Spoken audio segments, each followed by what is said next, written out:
Hey y'all, hey! So today we're getting into how to ship cars across state lines. But before I give y'all everything you need to know, if you haven't already, please subscribe to my channel. I'm trying to hit 1,000 subs, so go ahead and help your girl out. But anyways, I have my handy dandy notes so I don't forget anything. So in July, I had to ship a car from Texas to New Jersey.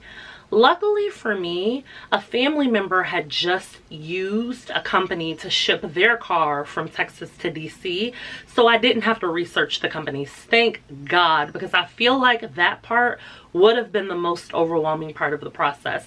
And I went ahead and linked the company in the caption for you, but let's get into it. So, like I said, I shipped a car from Texas to New Jersey.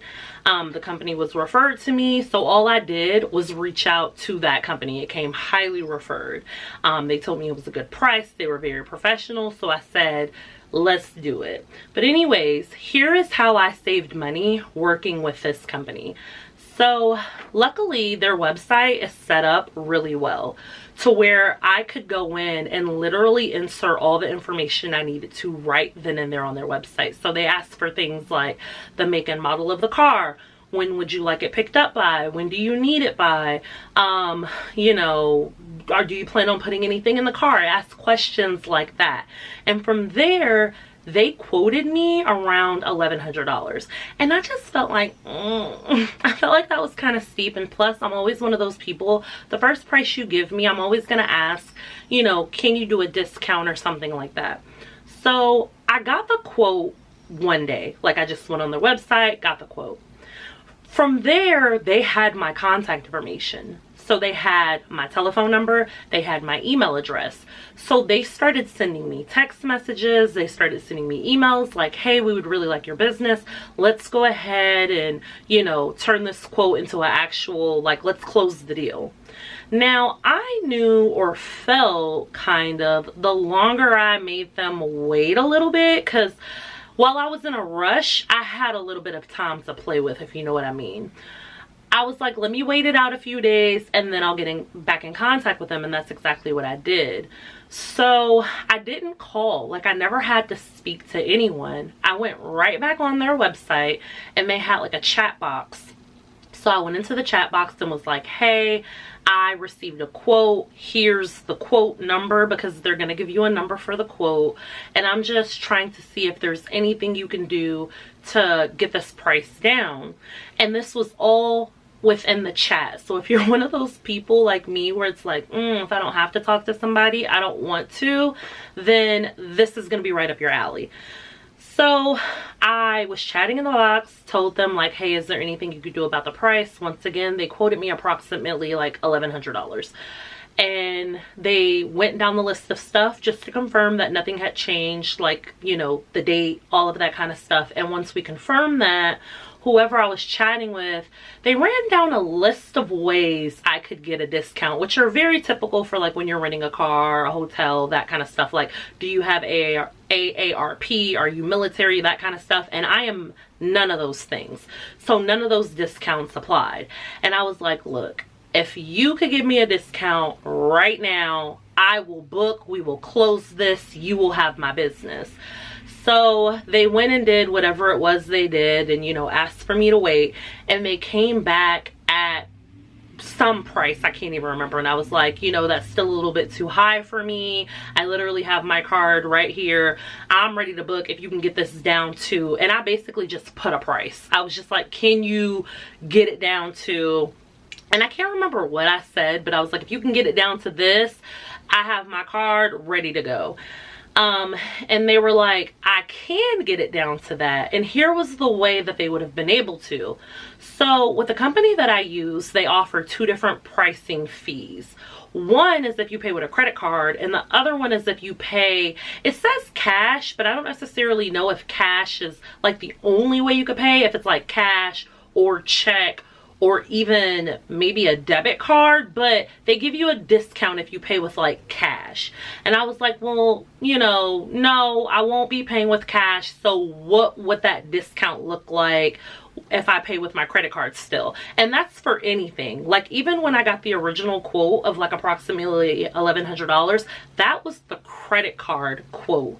They also had one, and I think it was like $50 off if you went the cash option. And I didn't want to do that because while this company did come highly referred to me, I don't know these people. So I wanted to be able to use my credit card to have that extra backup. So they came back to me and they were like, okay, well, since you don't want to pay cash, here's the price we could do it for. And I got it down to $889. So we started out at approximately $1,100. I got it down to $889. And I said, you know what? I'm gonna go ahead and book this. I booked it. And the other thing was they also had like free cancellation. So I didn't even feel a ways about booking it or doing anything like that. So I went ahead and I let them book it for me. The beauty in all of this is this company works really fast. So they typically try to have your carrier, which I'll get into in a little bit, assigned to you like a date for your car to get picked up within 2 to 3 days. And then I'll also get into like the delivery stuff in just a second. I don't want to skip around too much. So when I was going into doing this, it already included insurance. So bumper to bumper insurance. So if anything happens to your car, any damages, anything, you're covered. Now they will try to sell you on an additional insurance, which I didn't take out because when I asked what it was, the only like explanation I got was if any damages happen to your car while you are covered, you're dealing with the company, and then the company hires a third party, which is the carrier, who picks your car up and delivers it to you. So if any damages happen to your car with the carrier, this additional insurance is just so you can communicate with the company directly. You don't have to do all the back and forth with the carrier. And I said to myself, well, child, if something happens to my car and you're legally responsible for it anyways, I don't mind going back and forth, because essentially it felt like you would still have to do that anyways to file a claim with the company that you book through. So essentially you would be doing the work, but you just would be doing it through them and not the third party. So I said it wasn't worth it to me, and I think it would have added like an additional like $150 to the bill, and we were trying to save as much money as we could. So I said no, and I made sure to get, you know, I had that in writing with the bumper to bumper insurance. So I was just like, you already have that in writing, so you're good to go. So I did not take out that additional insurance. Now they do say, and I have this pulled up, so I want to go over like what to put inside of the car. Now I didn't have any issues with this, but I still want to share it just so you have as much information going in and you kind of know what questions to ask as possible. So for mine, the taxes were included in the price. It had bumper to bumper insurance with a $0 deductible.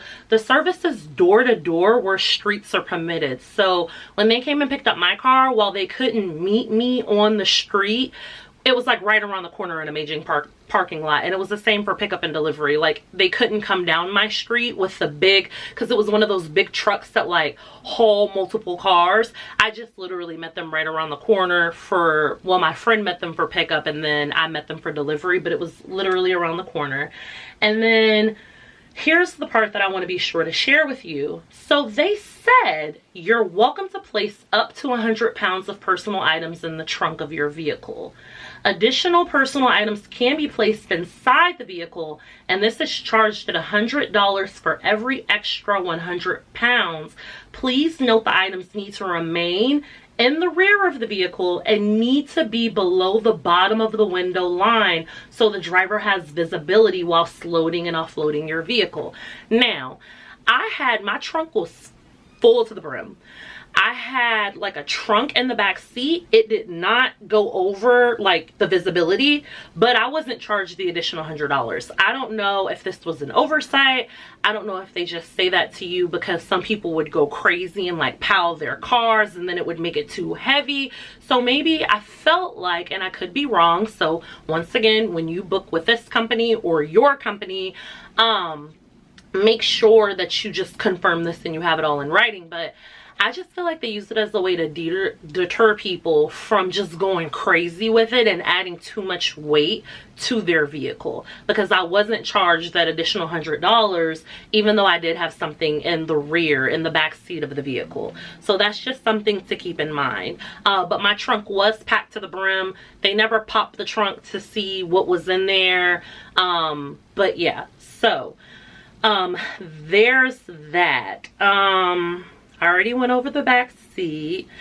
I want you to keep in mind that you're booking through one company that is contracting or has contracts with carriers, right? So you're working with a company who's then working with a third party. So it is important for you to just make sure you're doing your due diligence. What do I mean by that?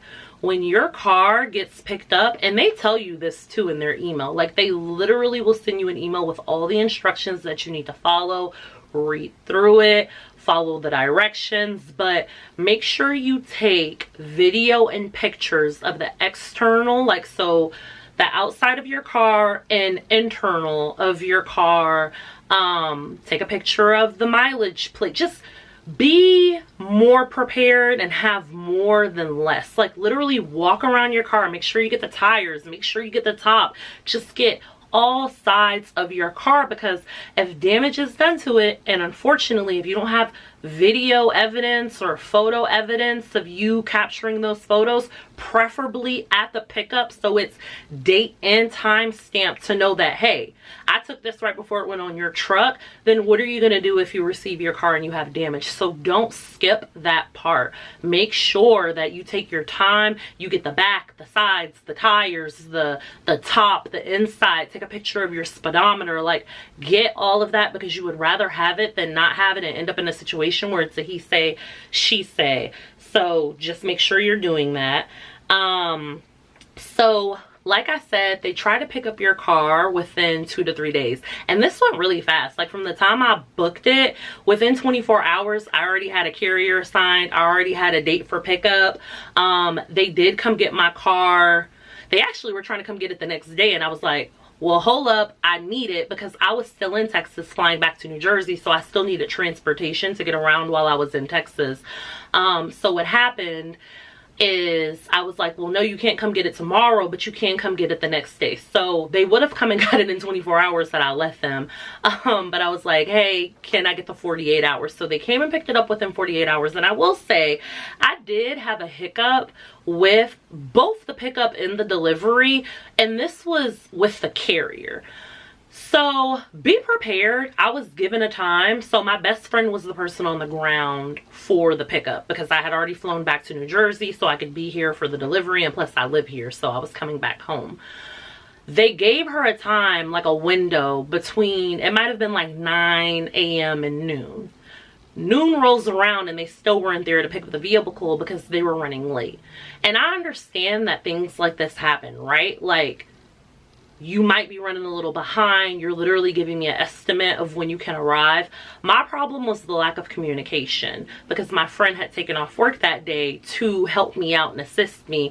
And one of the things that I said to the company about the carrier is, I couldn't get in contact with them, so I had to contact y'all. Y'all had to send out an emergency message to them to figure out like what was the updated time. And that was just like a constant problem that I had with the carrier, like lack of communication as far as like time, updating times, just being effective communicators. So they were supposed to get there between the hours of like 9 and noon. They didn't end up getting there until 7 p.m. which, once again, I understand delays happen. I just need that to be properly communicated, because had my friend known that, she could have did like a half day at work. There were like so many other things she could have been doing. Instead, she was just like sitting around waiting all day for my car to get picked up. And I also had a problem with the delivery.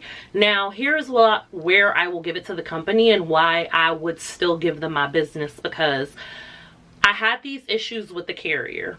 And I immediately informed the company that I booked through, like, hey, here's the issues that I had with your carrier. Here's what I didn't appreciate. And just like keeping them informed every step of the way. But then when it was all said and done and closed out, I contacted them again to say, hey, like, this is what happened at the delivery. And they ended up issuing me a credit, or giving me money back, which I really appreciated that, because I just felt like, you know, that's the right thing to do when you're doing businesses.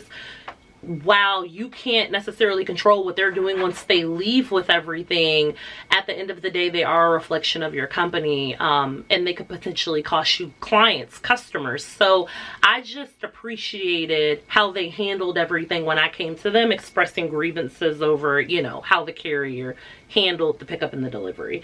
But I had my car within, I think it was like 4 or 5 days. It got here, so I was shocked by how quickly it got here. But I just, you know, everything happened like super quickly. So if you're looking for a company that moves really quick, and this was during summer, so if you're looking for a company that moves really quick, this is the one for you. Like I said, I linked the name of the company in my caption, and I would highly recommend them. I mean, I feel like I got my car in a timely manner. I was able to get a good rate. And the one thing about it is when you're negotiating the price, also keep in mind that like your car is not the only car on the back of that like truck trailer. They could probably carry, I mean, I don't know, what is it, maybe like 8 to 10 cars on there, and they would rather that be as full of a load as they can if they're heading in a direction than not. So, you know, that's why they're willing to give some of those discounts. So like I said, I was able to get it from, we were almost at $1,100 down to $889. I paid with my card. I did not pay cash. Had I paid with cash, I think the price would have been like $850. But you know, I just like that extra comfort of knowing that like if they do something, I could contact my company and be good. It came with insurance. Taxes were included, and I don't feel like that was a bad price. But let me know what you think in the comments. If you have any questions, please drop them in the comments. And once again, like this video, and please go ahead and subscribe to my channel because I'm really trying to hit 100 subs. All right, bye y'all.